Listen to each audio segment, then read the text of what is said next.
So we're back. We're doing a study in the book of Proverbs as we lead ourselves in a place of prayer. And we're presently studying here in Proverbs chapter 9, and we're in verse 13. We took the first part of it, before we went on break. It says the foolish woman. The word woman there represents a person, as unisex.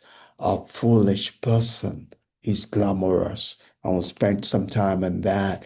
It's clamorous, not glamorous. It's clamorous, meaning that it's someone that makes noise, someone that seeks attention, someone that is all about impressing other people, someone that seeks notoriety, and someone that feeds on what other people have to say.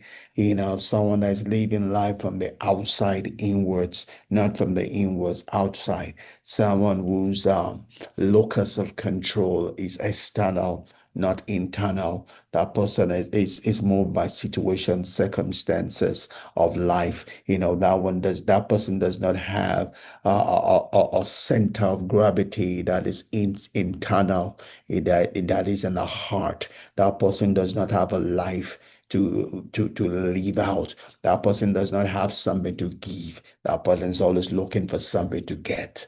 It's about getting from others, rather than giving to others. It's about what others can give, pour into that person, rather than what that person can give to others to bless the others, right? That person is focused on what he or she can get, not what he or she can give. That's the kind of person the Bible is here telling us that is a foolish person. Jesus taught us that it is more blessed to give than it is to receive. It's more blessed to give than it is to receive.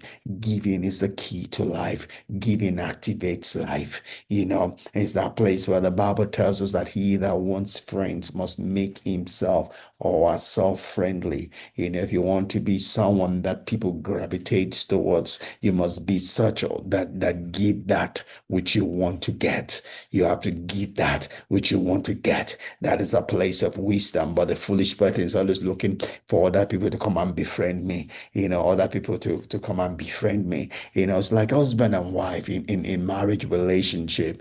Some people go into marriage and they're expecting that the spouse will be the person to entertain them. They have no joy, they have no love, they have no peace on the inside to give. They go into a marriage looking for the other spouse to be their entertainer, their jester, their joker, the one that will give them love, the one that will give them joy, the one that will give them happiness, the one that will give them love. They don't understand that the reason for a relationship is not about what you get, but it's about what you give. It's a classical definition that we give to a healthy relationship. Would say that a healthy relationship is one in which people go into because of what they can give, not what they can get. It's what you can give, not what you can get. If you don't go into a relationship because of what you can give, if you don't have something to give when you go into the relationship, then you are not going into a healthy relationship. Yes, you're going into a relationship, but it's not going to be a healthy one. It's probably going to be a toxic one. It's probably going to be one that will be draining.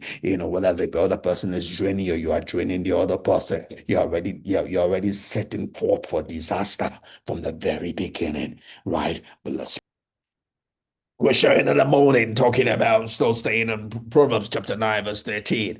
And we're talking about the clamorous person is one who is more external than internal. The locus of control is external, not internal. The clamorous person is one who weighs heavily on what he or she can receive, not what he or she can give.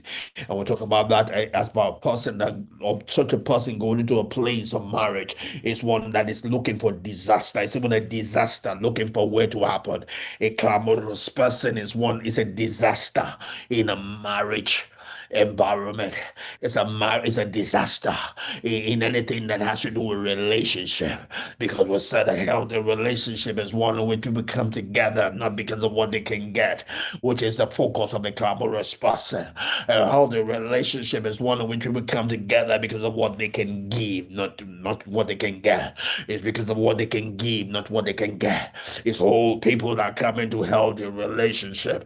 If you're not whole, then you cannot come into a healthy relationship. It's whole people that can come into a healthy relationship. If you're not whole, then you need to heal, go seek healing, seek healing, seek healing, because the healing, your sickness limits you from being able to enter into a truly healthy relationship. Or if you're conscious of it, then you can help yourself when you get into that and walk against those tendencies that will be inside of you. Because a clamorous person is one that is seeking for other people to do things for him or her rather than doing things for them or doing things for him or herself. Clamorous person in a relationship is looking for someone to entertain him or her, right? You're looking for entertainers. How much so many clamorous people we have today. So there's so much money in the entertainment industry because people are looking for others to entertain them. They cannot entertain themselves. They cannot enjoy their own presence. They cannot enjoy the time with themselves. They need other people to make them happy. They need other people to make them entertain. No, there's nothing wrong in the entertainment, but if your life is so focused on that, if your life is so dependent on that, that's a problem. That's a problem because when you get to a place where you don't have that, you should still be able to survive. Right? It's good to be entertained, but within the limit, within the place and where it needs to be. Your life cannot be dependent on other people entertaining you, whether it be people outside your house or people within your house. You should be able to enjoy your own company. Yes, I do understand there are extroverts, there are introverts, and the amount of solitude and time together is different. But everything still needs to be within measure, irrespective of your personality. We'll say that the road to hell is paved with adverbs too small or too much. Whatever it is that you're doing, it still needs to be within measure without you being a burden on someone else. Without you being a burden on someone else, right? So a clamorous person in a relationship is looking for entertainment, is looking to receive joy from someone else, you're looking to receive peace from someone else, you're looking to receive love from someone else. That person is not fit to be married. That person is not fit to be married because when you come into marriage, which is supposed to be a place of healthy coming together to take each other to the next level of your evolution. You cannot go to that next level if your relationship is not a healthy one. It means that when you come together, you must bring something to the table, right? A relationship, a marriage is not between two unequal persons, right? People if people come into marriages where they seek a lord in a man and a servant in a woman. That is not marriage. That's slave trade, right? Whether even it be the woman is the Lord or whoever is the Lord. No, the relationship, the marriage that God contracted is one in which two people come together as human beings. We're all equal as humans. It's not a matter of what you have or what you don't have.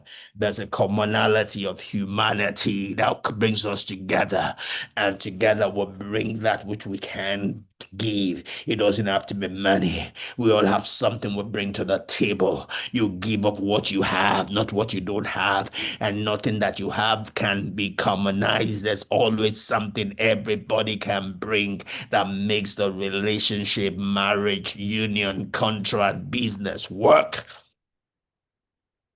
My time is up. I gotta stop. God bless you. God bless you. Welcome to our 37th round of weeks. This is going to take us into the new year. And I'm looking forward to the new year. The word I have in my spirit for the new year is that's going to be a year of laughter. I'm looking forward to laughing in 2026. I'm looking forward to laughing. That's my wish. That's my prayer for you also, that 2026 will be your year of laughter.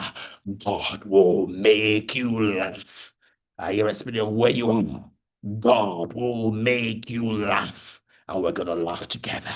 God bless you. Enjoy the rest of the day. See you tomorrow.